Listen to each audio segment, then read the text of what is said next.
Guys, when I say this episode has taken us a week to complete, I'm not kidding, because I'm back again.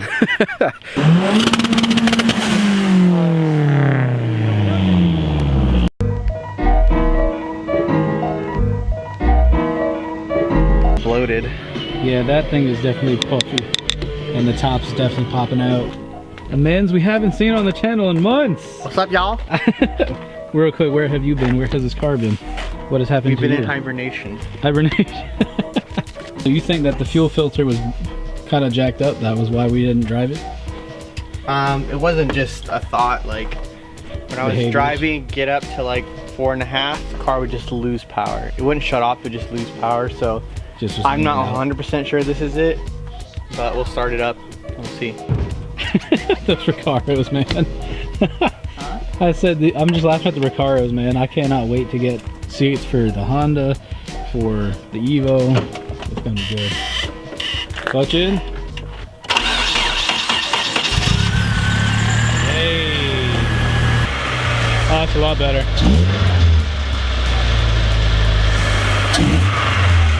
Definitely still need to get motor mounts, but that's definitely a lot better.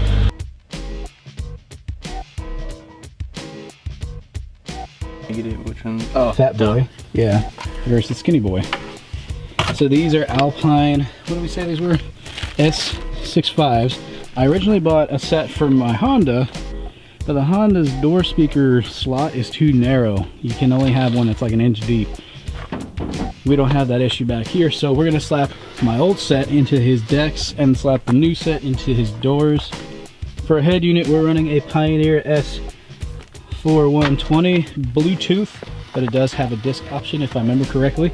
That way if we really wanted to play some soundtracks, we can. Right now, we're getting started on the deck speakers. As you can see, Ishmael's hand's on the other side. It should be easy to just pop that off and then undo things. The nice thing is, it already had aftermarket speakers in it. We just gotta do the reversal of that to get it going. Ooh, lovely 90s hardware. It is oogly. Hey, this comes out nice. That's it, right? Now we just gotta send it on the door.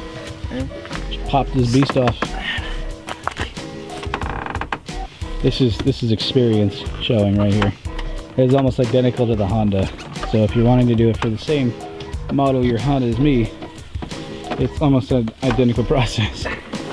Ooh, lovely 90s hardware. It is oogly. Hey, this comes out nice. That's it, right? Now we just gotta send it on the door. Just pop this beast off. This is experience showing right here. So I got the card off. Note to the wise, you might have a screw there, so just look for that. What do you think those are? I think they're WX9 piece of crap. WX9? Where did you see that? I just made up a model number. Well, so looking at the design, they kind of look like OG Sony Explodes, or Explodes, whatever you want to call them. Oh, where's the bracket at? So I can line it up. Over there. Oh yeah. So I have another one here in case it's the wrong side. This. Oh wow. It's gonna go there. And this sits like this on the other side? Yeah. So you could, in theory, start mounting the speaker in there. Yeah, I'm gonna start doing that while you go and bolt it, and then we'll go from there. We're gonna wrap up for today, just because the sun's going down. I gotta go meet my dad. I'm gonna pre-wire this. We'll come back. We've already put the door cards in for the front door speakers. So the front door speakers are already wired in. Now I just gotta figure out how to get the decks out. Once we figure out how to get the decks out, then we can actually sit down and start trying this new audio system. Really stoked, because it's I like speakers, I like music, I make my own music. I'm starting to make music for the channel now, so you know, it's always nice when we actually get to do stuff.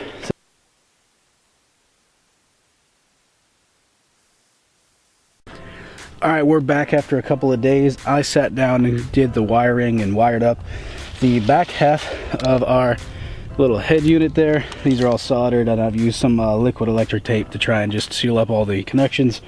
That way we don't have anything shorting out on anybody or anything like that. Ish is on his way home. I beat him here. Just happens to happen that way. So I'm actually going to go ahead and get started on putting the stereo head into the car and dummy testing both the front speakers, but also whether or not this gets power, if it gets signal, things like that. So I'm gonna go ahead and get started, and hopefully the sun doesn't go down on me, 'cause I really don't like doing this type of stuff in the dark.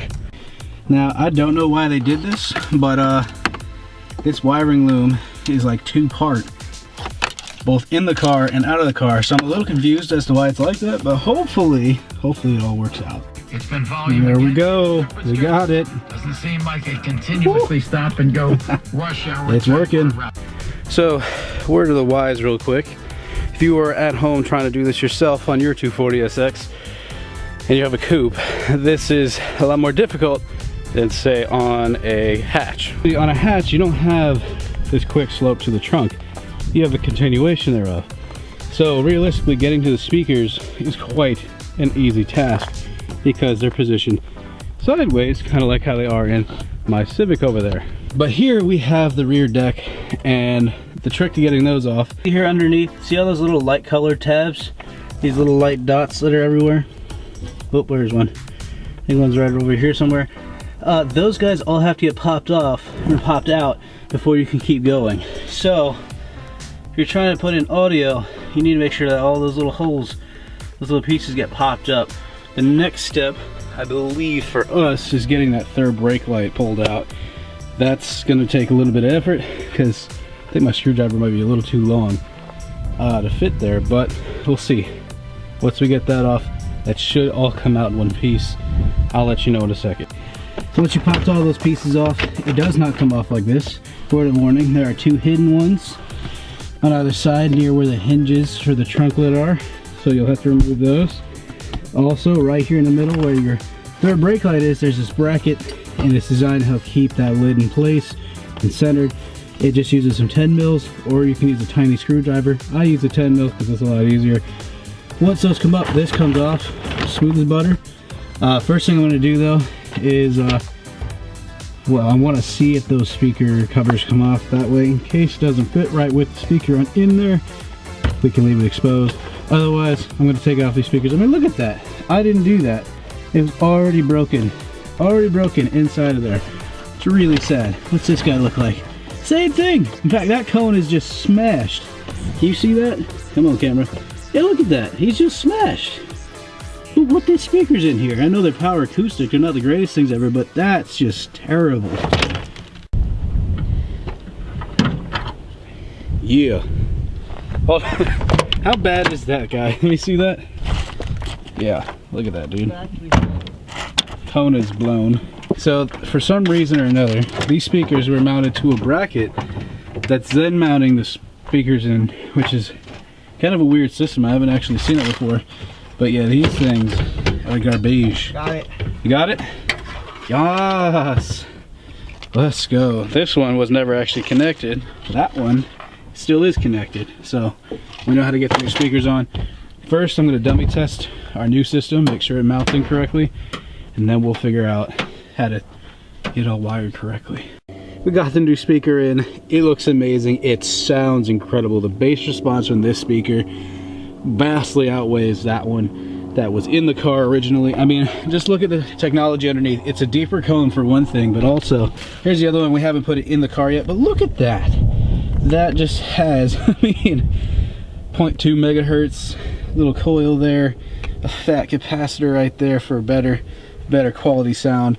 I want these in there. I already told Ishmael I'm going to buy another set of these.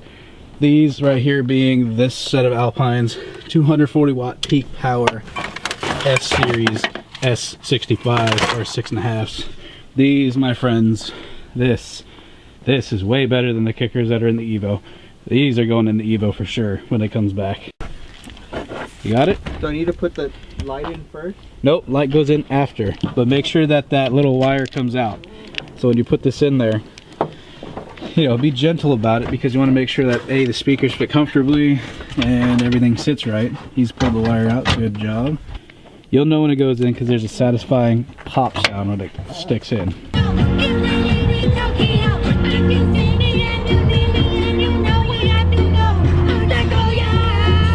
No look.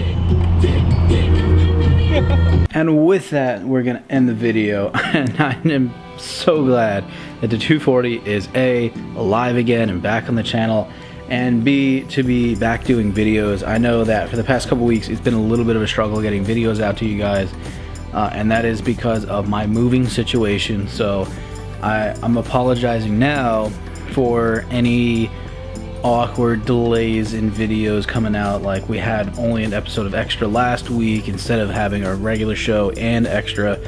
So just bear with me as I deal with this. I'm still transitioning into this new space that I have here, and I'm actually editing today's video and realized we never really shot an outro, and I'm going to save some footage that we have for an episode of Extra just because it's fitting to be its own thing, and otherwise the video would be really long. So it's just some fun bits that I think you guys will enjoy. And with all that said, thank you guys for watching. Thanks for all the support and sticking by us, even though we're going through this transition period over here off camera. We'll fill you guys in more later after all the transition stuff is done and we're able to kind of sit down and take stock of what's next. So yeah, thanks guys, God bless you all, and we'll see you next time. Peace.